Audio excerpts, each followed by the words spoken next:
Hello everyone. Welcome to Anyone Can Code with Akbar. So today I'm going to introduce one of the coolest open source tool called Tesseract. So Tesseract is basically an OCR tool. So what is exactly an OCR? It is basically optical character recognition. So you might be wondering, suppose example, when you try to apply for any loan, right? So the loan executive asking you to send the photocopies of your the document. It can be payslips or it can be Aadhaar, PAN, or a driving license.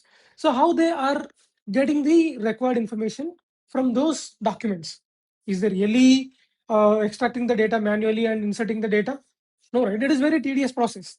So what if a tool is doing this manual effort and extract the data and fill the appropriate form? So that is going to be awesome thing, right? So that is what exactly your Tesseract is going to do this.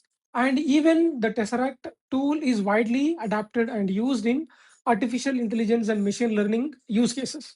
Like example, I have a big journal. It can contains 3 or 4 pages summary or 3 or 4 pages of big document or the news or the feed, kind of anything. So I would like to extract the entire message from the images or the scanned documents. And if I summarize with any of the available LLMs, that is going to be a great thing, right? So we are going to execute such cool things in the series of videos. And Tesseract is not only support only one language, that is English. Not, it is not true. So Tesseract is going to support more than 100 plus languages. If your use case and you have a content with wide range of languages, and if you want to read the content from multiple sources with more accuracy, so Tesseract is one of the best tool that you can rely on.